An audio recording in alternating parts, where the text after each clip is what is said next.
If you're struggling to balance LSAT prep with your extracurriculars, this one's for you. I got this email from Grace, who's a junior in college, who says, I'm aiming for 170 on the LSAT in August. Managing LSAT prep with leadership roles is stressful, leading to inconsistent performance across LSAT sections. Also, I find it hard to develop a consistent approach for reading comprehension. How can I achieve consistency and handle stress better? I'll address the reading comp question in a moment, but first I want to address the extracurriculars issue here. The thing is that it's hard to juggle college classes, leadership roles, and LSAT prep all at the same time. We're still in the middle of the semester here, and so you may want to think about choosing one of the two and focusing on the other later. So maybe you focus on your leadership roles now, since you are still in college. Your classes, obviously, you can't just opt out of those, and then you devote more time to the LSAT over the summer. I don't want you to burn yourself out taking on too much simultaneously. Your college classes, I'm assuming, are pretty much a done deal. You're in those classes, you're taking a given number of credits this semester. If you wanted to drop a class to focus more on the LSAT, you could consider that approach. Your leadership roles, you may want to stick with those. I'm not going to tell you to drop them, but it may be that you have too much on your plate right now. And then you have the summer, I'm assuming something like June, July, and August leading up to the LSAT, which will be exclusively LSAT focused. Maybe some time in May as well, depending on what your college's schedule is like. Or alternatively, you may say to yourself, maybe I've simply taken on too much. I really want to study for the LSAT right now. Given that I'm aiming for a 170 plus, it's worth the devotion there. Maybe I want to drop one or two of those leadership roles to give myself more time to do a better job with my GPA in college and to get a higher LSAT score. That to me would be a reasonable approach as well. I personally loved participating in extracurriculars, both in high school and in college, and unfortunately, my GPA suffered as a result. In high school, that was a reasonable approach for college admissions purposes because in college admissions, extracurriculars actually mattered a great deal. The same is not true, however, for law school admissions. So if you want to be absolutely ruthless with getting into the best law school possible, the leadership roles may not be the best place to devote your time. You may want to switch that attention towards your LSAT prep instead.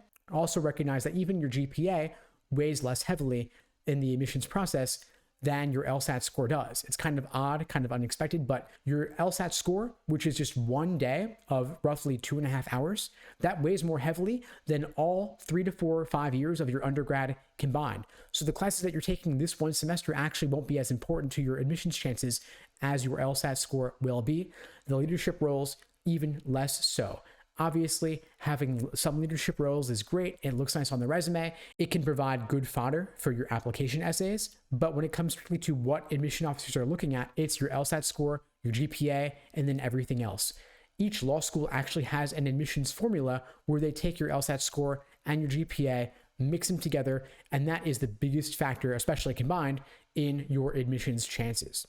So the choice is yours. Reduce the leadership roles now, more LSAT in the short term, or you say to yourself, I'm just going to go really hard at the LSAT over the summer. The choice is yours. If it were me and I were ruthless about law school admissions specifically, I'd probably reduce the leadership roles a bit and make someone else very happy in getting that role, and then devote myself more to the LSAT, given that I really want that 170 plus.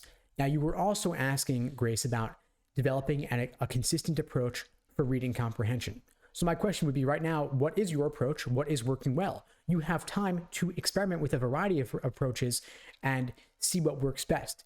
I'll share with you a couple of things that have not worked so well for students and then some things that did work well for students. And here's why. So taking lots of notes doesn't work well because it takes time to write things down and it takes time to read them. And what you write down may not always end up even being useful. Now, approaching the questions in order doesn't really work so well because you are not building understanding as you go. You're not attempting to tackle the easiest questions first. The easiest ones are going to be your main idea, primary purpose, passage organization, best title, tone, and so on. You do those first, like your orientation questions in logic games. Then you do the detail-oriented local questions next, and finally, the more inferential questions. And finally, the reason that you don't want to devote 5 minutes to reading just the passage is because you then won't have enough time to solve the questions associated. So you may want to instead try to do only, say, 2.5 to 3 minutes on your initial read of the passage, and then you'll have enough time to approach the questions associated. Because if you think about it, for example, you've got roughly 7 questions associated with a single reading comprehension passage. Already, by spending, say, 3 minutes on your initial read, you're going to have less than a minute per question associated. You certainly don't want to go below that.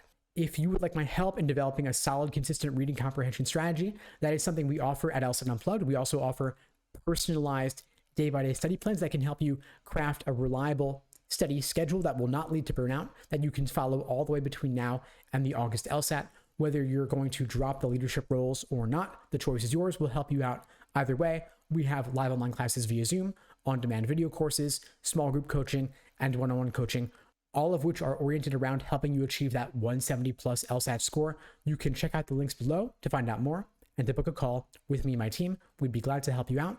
And in the meantime, I wish you all the best and take care.